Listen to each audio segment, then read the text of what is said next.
So friends, we are 5 weeks into our Lenten journey. And I wonder, how is it going for you? With a show of hands, how many of you have been able to change the pace of your lives, even a little bit? Make time to slow down, to relax a little bit? Just a few. Put them up a little bit. Are we really that? Just a few? There we go. We're seeing a few more. Some shy people today. I'm going to be really honest with you. The only thing that is helping me make sure I follow that suggestion are our Tuesday and Thursday contemplative times. And I'm not saying that to promote them, although we will be meeting one last time this week for some meditation time. But I say that because I struggle so to slow down my brain and my body. In fact, my husband has called me out at least twice this week for bringing my phone to the table while we're eating, which is not allowed in our household. I'm not even really looking at anything in particular. I'm just so distracted. I'm so busy moving that I'm just constantly looking at that phone for nothing in particular, just being incredibly rude to my dinner partner. Which may be why I have such a strong reaction to Jesus' words in the second section of our gospel reading this morning. Jesus says, "Come away to a deserted place by yourselves and rest a while." I'm counting the days until I can do that, till I can get away to the deserted island that we love to go to after Easter on the coast of Florida. There are 24 days until we leave, to be exact. Now, I tell you that not because I'm complaining, because I love my life, and I love being busy. But I've been so busy that I think I've forgotten how to slow down and rest. In fact, when I go to get a manicure, the technician is always saying to me, "Relax your hands." And I can't do it. I mean, I really can't. And I hate going to get a manicure because you have to sit still and can't move your hands for all of that time. And I hate sitting still. And I obviously cannot relax my hands. Maybe, again, because of all of these things, I was really struck recently when I read the results of a UCLA study that's now several years old, but was focused on 32 families in the LA area who were so concerned with working and with collecting more things and with getting ahead that they failed to spend much time together enjoying the things that they were working so hard to achieve. In fact, one report that really disturbed me was that nearly 80% of the parents in this study never went outdoors for a full week. And this was before the pandemic shut us all inside for a time. These families aren't spending any time resting. Most of the people in this study have a disease that I call being addicted to more. Whatever they have, they feel they need more. They want their kids to have everything, and so they schedule them with so many things that their children are unable to focus. They think they need more money, more space, more cars, more things on their resume, more and more and more. It's in the context of those findings that we hear Jesus' words as a lovely invitation to loosen the shackles that we put on our lives, to climb out of the cages that we build from our culturally fed belief that the ticket to having more, the ticket to happiness is to have more.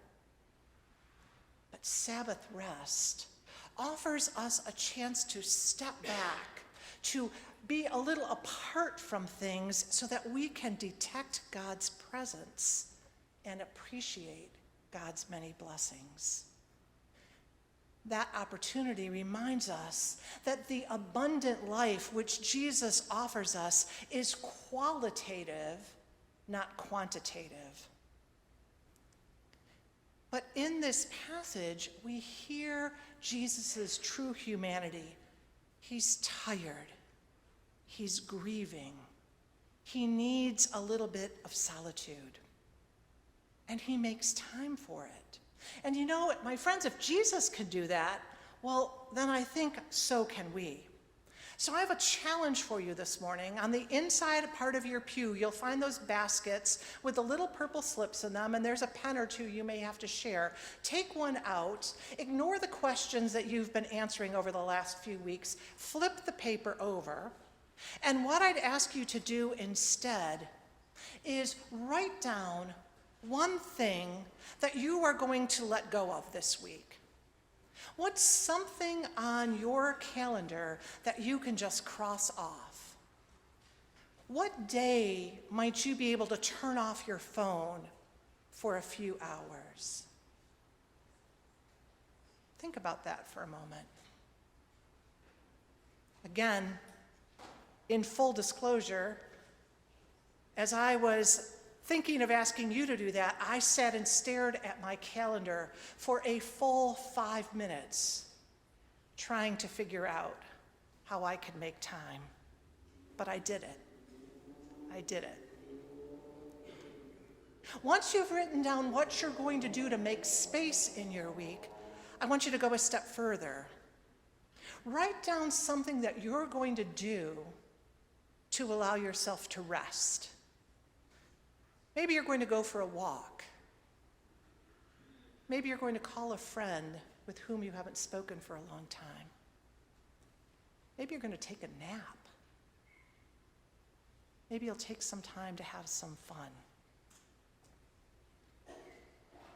Again, after a lot of consideration, I'm going to tell you what I decided, mostly to hold myself to account. I'm taking off tomorrow afternoon. I have an appointment early in the afternoon, and when I'm done with that appointment, I'm taking the rest of the day off. And my husband loves to go to Monday afternoon or evening movies, and we used to do that regularly, and we haven't done it in years. And so tomorrow afternoon, Mike and I are going to a movie. What are you going to do? I hope that you will take some time, figure that out, and then do it. And if you'd like, let me know what you did. Let me know how it worked for you. Carving that time out is a really good thing. But the text doesn't stop there. Our reading this morning stopped there. But as Austin shared in the introduction to the reading, if we go a little further into the text, Jesus says to the disciples, let's get away and let's take some time. And so they get in the boat and they head across the Sea of Galilee. And when they get to the other side, what they find is the people who saw them leaving figured out where they were going, and they raced around and met them. When the boat pulled up, there was a crowd waiting with their needs to be healed, to speak to Jesus, and that whole idea of time away got scuttled. The text tells us that Jesus taught them many things, and then as the time was growing late, the disciples said, if you remember, Jesus, these people need something to eat, so we need to send them away. And what does Jesus say? Oh, no, we're not going to send them away. You feed them. So much for a rest. It's interesting that this tension exists even from Jesus between our need for self-protection and our need to offer compassion to those around us. We live in a world full of needs, and God's demands are costly for us.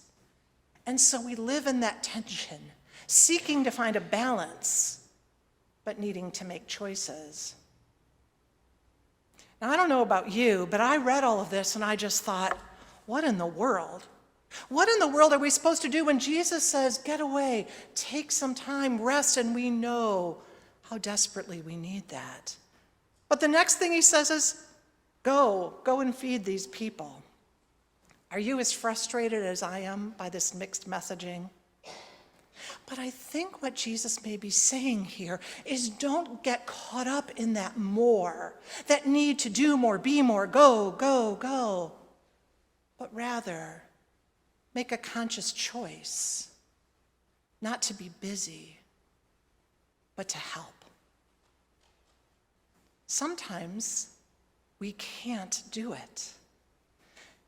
As is so often the case, theologian Debbie Thomas offers a perspective that I needed to hear.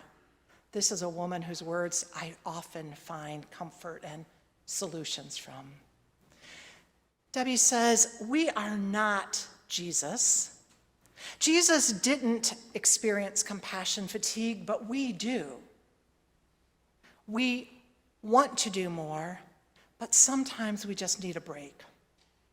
And then she says the thing that I think is most important for us to hear. God's work is not dependent on us, my friends. God will continue even when we can't. And so we can, and in fact, we must sometimes take a break even from offering compassion to those around us. Because rest and relaxation are not only a God-given gift, but a God-given necessity. And so tomorrow, regardless of how much pressure I feel to get one more Holy Week service complete, I'm going to that movie. And I pray that you too will take your purple slips home with you and do exactly what you wrote down. Because despite the pressure that you feel to do more and to care more, rest is indeed a God-given necessity. Amen.